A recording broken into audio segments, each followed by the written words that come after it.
Okay guys, we are back talking about the box office predictions that keep on falling for Joker 2. And yeah, this is an ongoing story that's definitely going to be discussed right when the movie hits at its peak because these numbers are absolutely insane. So let's get to it. Actually, before we get into it, don't shoot the messenger. I'm just reporting the numbers coming from analysts and giving you guys my thoughts and how I think it will do. This has nothing to do with me and what I think it's going to make, which I'll talk about in the week leading up to it and how much I think it's going to make.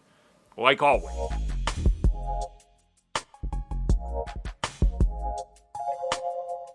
Apparently, the society we live in is not keen on Joker Part 2. Now, you guys will remember, at the start of this year, there was a lot of buzz, a lot of chatter, and a lot of predictions. We even learned through some insiders and through what was happening with the budget of the film going up to close to $200 million and another $250 to $300 million for marketing, that WB had an expectation of that first film over $1 billion.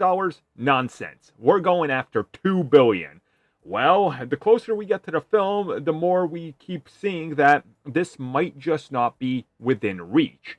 And I just released a video, I want to say it was yesterday, whenever. Anyways, though, the numbers fell. Originally, 2.5 months ago, it was 150 to 200 million. And then it's 90 to 100, 110 maybe.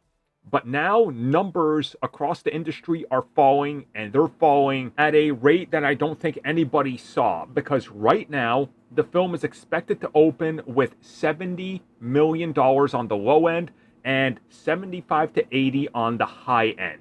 And this is, of course, all based on early ticket sales and what we're seeing now after the tickets have been on sale for a while, how seats are selling out, and all that. And this is not good. You know, I'm not talking about whether you like this film or not, or you're excited for it, a sequel, and what you think of the original. None of that is important here. I'm just talking about the facts here, the numbers. If the long-range forecast was so offbeat, and then the marketing actually kicks up, which it has, and it's doing much worse than anybody foretold, including the studio, who amped the budget up so much that now having a profit margin might be out of reach. I mean, this should really cause some concern for them.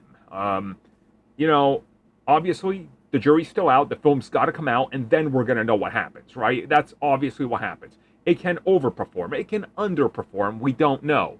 But even if it was to overperform now, if it starts taking a typical drop week over week, and if we account for international doing the same thing, this thing will be a far cry from the first film. And that's definitely going to be concerning at this point. So start betting on where this opens up on opening weekend and where does it end its theatrical run.